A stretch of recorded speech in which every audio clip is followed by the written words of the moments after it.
It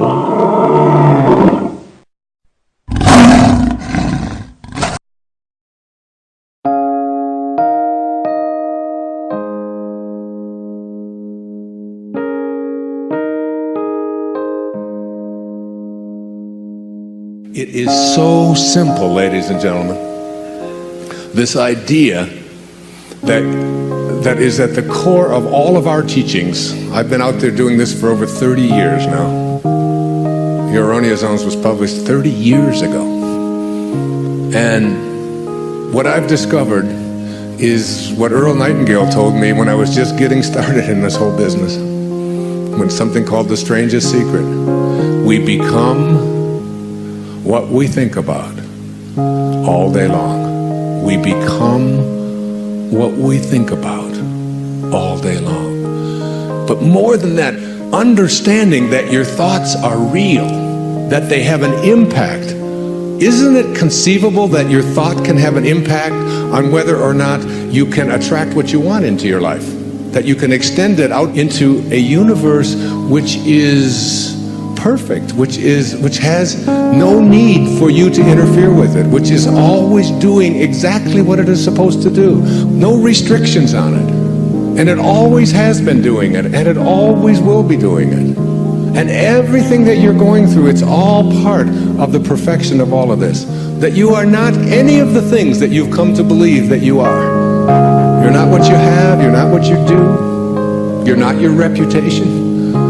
You spend a whole lifetime working on understanding that. I'm looking at the things that we believed in the morning of our life. What we were taught, what we were told when we came into this world. What you were told was important for you to do. It's important for you to go to school. It's important for you to get good grades. We throw this stuff at our children. We throw it at ourselves. It's important for you to look a certain way.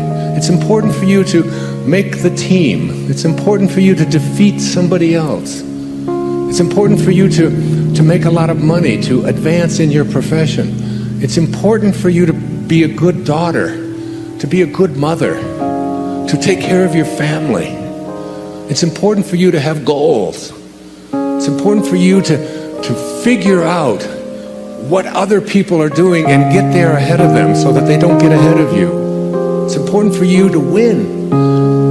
I'm just scratching at the surface here of all of these things that we've been conditioned and told, this is what you're here for, this is what it's about, and you bought into it. You just hook, line, and sinker. We took it. We all did. I did too. We all did. And then you get to a point, and I just share with you this one observation from Jung called the stages of life. He says, thoroughly unprepared, we take the step into the afternoon of life. Worse still, we take this step with the false presupposition that our truths and ideas will serve as hitherto. But we cannot live the afternoon of life according to the program of life's morning. Hear that. Really hear that, because most of you here are in the afternoon of your life, and it has nothing to do with how old you are, by the way. This can happen at 14, or some of you stay in the morning of your life for 16 lifetimes. We cannot live the afternoon of life according to the program of life's morning. For what was great in the morning of your life, getting the grades, making the cheerleading team, being a good daughter, getting the gold star, saving your money, getting the job, whatever it is, what was great in the morning will be little at evening. And what in the morning was true, which is a big word here today, what in the morning was true will at evening have become a lie. Now imagine how many of us are attempting to live the afternoon of our life by lies. They just don't work anymore. I mean, is the most important thing for you have somebody else, to look a certain way, to have the right jewelry on, to get the job? Or is it to be on purpose? Is it to be making a difference? Is it to understand what I wrote about in 10 Secrets for Success, the second secret? That you're not going to die with your music still in you. Is it to know God? Is it to feel close to something so profoundly important that in here there's a knowing that I haven't been actualizing it, I haven't been fulfilling it? What am I here for? What am I here for? It's a question that you begin to ask yourself when I speak about purpose. And then you say, well, it's to be like God. That's what God realization is, to return to that from which you originated, the place of your source, the Tao. To be the Tao, to be it, to be the great way. And what is the Tao like? What does it look like? What is it doing? It's not doing anything. It's just constantly giving. It's just constantly offering. It's just constantly providing life. Billions and billions of life forms emanating from this invisible source that has always been, just continuously doing it. Why aren't you doing that? Why aren't you being like God? God is love, it says in the book of John. And he that dwelleth in love dwelleth in me.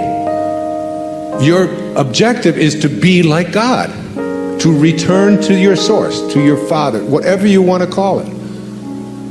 And then we take things like organized religion and we think, well, because I'm going to church and I'm doing the right thing. But you have to remember that the source, that the Tao, excludes no one. It excludes no one. It doesn't say you get to breathe and you don't. It does say you get to have hair and you don't. It does those things, right?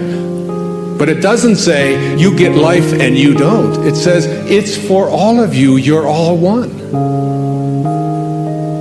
And then we take organizations that say only you get to get in. Only if you believe this way do you get to be part of God. But that's not of God. So any thought that you have that excludes anyone is not a thought of God. It's not a thought of Tao. And that's why the number one source of conflicts on our planet today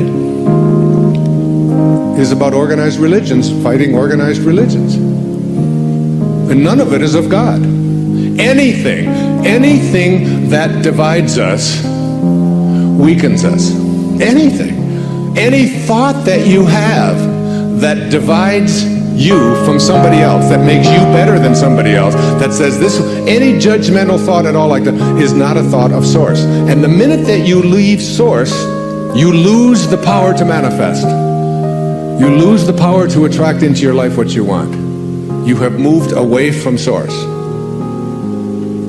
And any thought that unites us, that includes us, that is of service, any thought of spirit and spirituality that brings us together as one and recognizes the truth that all of us have come from the same source and that we are all breathing the same air and that we all came from the same place. So where does any organization that includes one and excludes other fit on the God realization scale? Way down here. You have to really be careful if you want to live the Tao, if you want to live this thing I'm speaking about and get yourself back into balance, if you want to be in balance, then your habits have to start matching up with your desires in everything that you do. And it's just a simple matter of deciding to do it in all of your thoughts. Every place that you have any thought that is not aligned. Any place, any thought. So here are the thoughts that I'd like you to look at that keep you from the truth of Tao. All right? Every thought that you have that is on what's missing in your life, every thought that you have about what's missing in your life is an energy that allows you to become a vibrational match to attracting more of what's missing.